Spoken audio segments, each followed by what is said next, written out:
parasite. Time to make camp. The ascent thus far has not been easy, and the original task still lies ahead. Your mission is to regenerate the bone.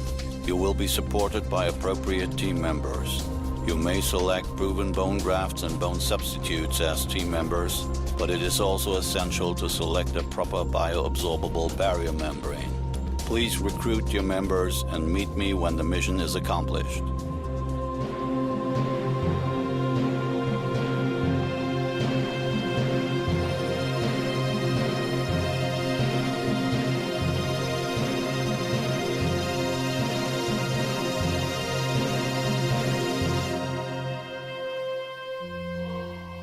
Mission accepted.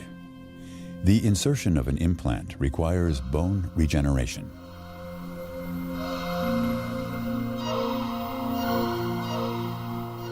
The implant bed preparation provides space for the implant and creates a controlled stimulatory trauma in the cortical and cancellous bone. New bone formation originates from the lateral bone walls of this crater-like two-wall defect. It is supported by the applied layer of autogenous bone chips locally harvested with a bone scraper. The second layer of deproteinized bovine bone mineral particles helps to overcontour the ridge and provide long-term stability. This is achieved by the low substitution rate of the xenogenic bone substitute.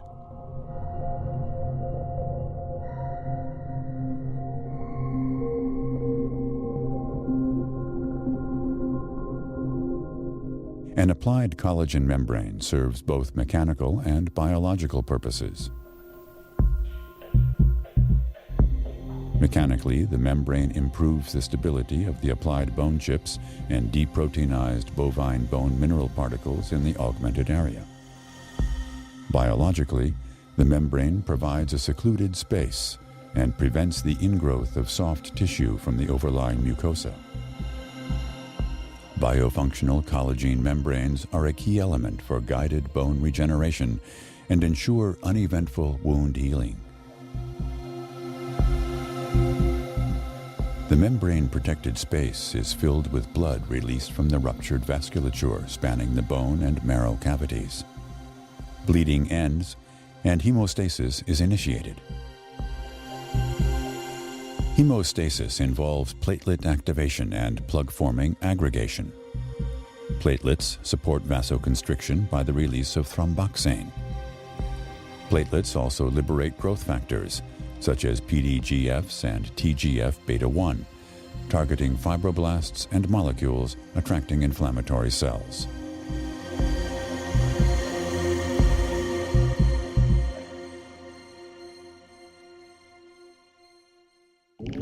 Activated platelets also support the conversion of fibrinogen into fibrin, which embeds the platelet plugs, erythrocytes, and the bone chips and bone substitute particles in a temporary extracellular matrix termed blood clot. The blood clot firmly attaches the surface of the implant, the bone chips, and the micro and macroporous bone substitute particles. These surfaces also adsorb fibronectin, a blood component mediating cell adhesion.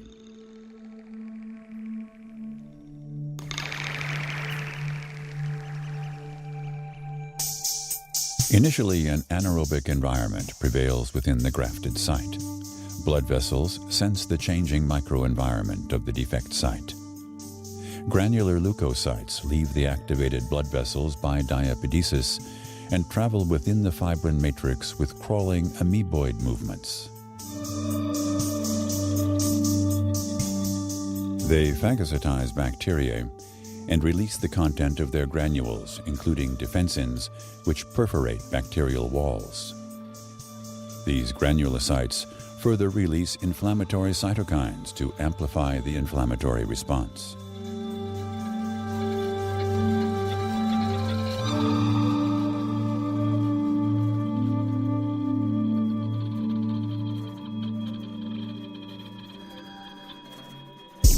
Macrophages appear at the defect site and clean the wound of bacteria, necrotic neutrophils, and small debris. At this stage, macrophages support the inflammatory response. When the bacterial load decreases, macrophages contribute to wound healing by promoting angiogenesis, tissue regeneration, and resolution of inflammation. Under these hypoxic conditions, macrophages produce hypoxia-induced factor HIF, and in turn release angiogenic and fibroblastic growth factors. The wound healing process switches to the proliferative phase.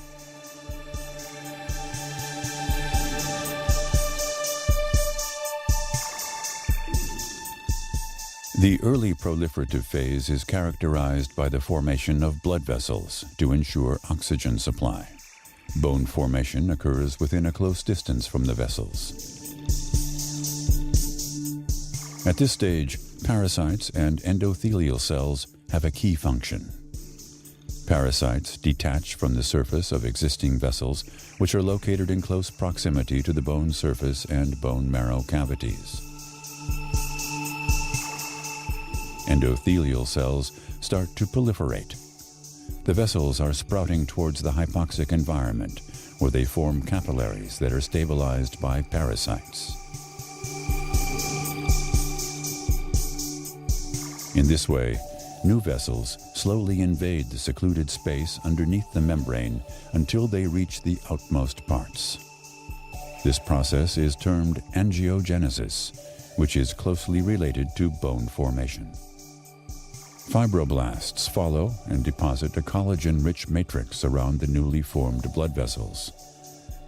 This process is supported by growth factors including PDGF and basic FGF, released from macrophages. Granulation tissue is built.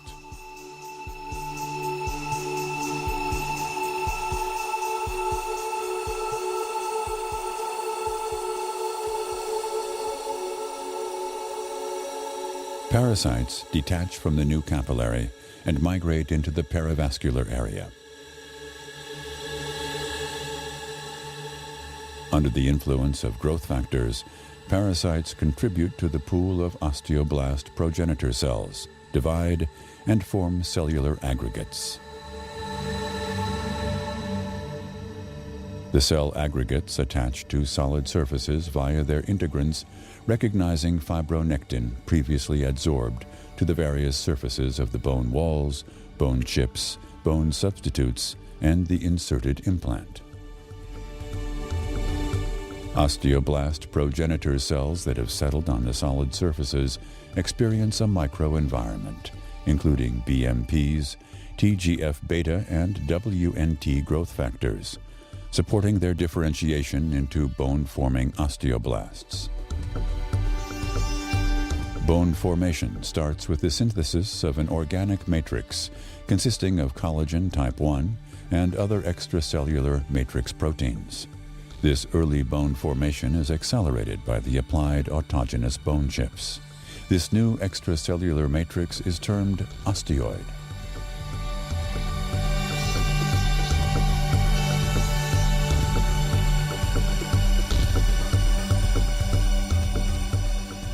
The osteoid mineralizes by the incorporation of calcium and phosphate. Part of the osteoblasts become embedded in the newly formed bone and become osteocytes. Osteocytes form an interconnected network that later controls bone remodeling. Woven bone forms and connects the available surfaces by bone trabeculae. This primary spongiosa is immature and has randomly oriented collagen fibrils. At this phase, the collagen membrane is still present and delineates the buccal aspect of the defect.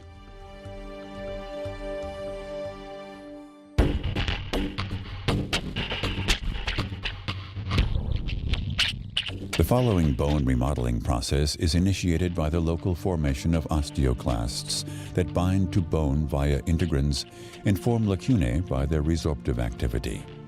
Osteoclasts undergo apoptosis and leave a surface that is attractive for bone-forming osteoblasts.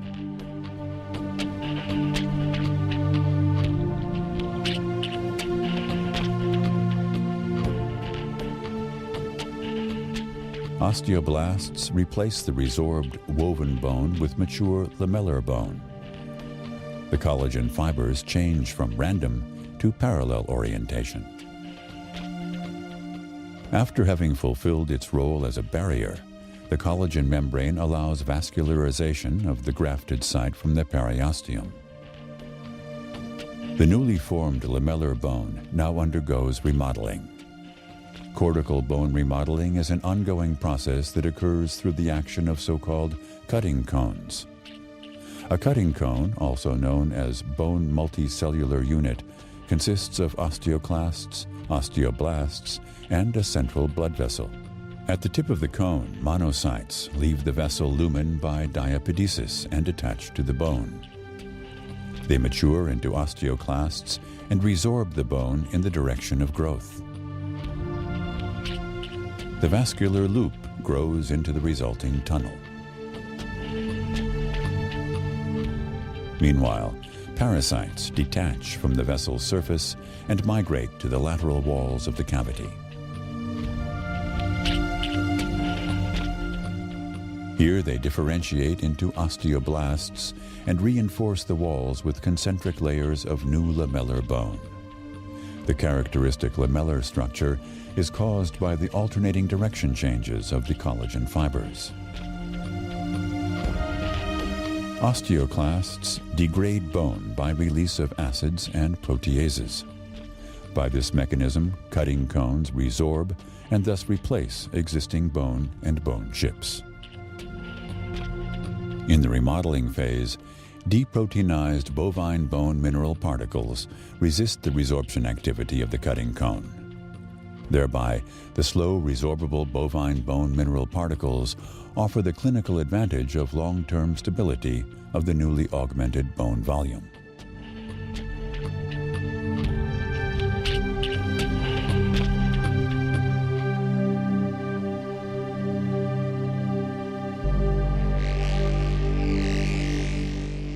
A thorough understanding of bone biology and the application of basic surgical principles in combination with autologous bone chips and appropriate biomaterials have offered a predictable regenerative outcome. The parasite and its team have fulfilled their task.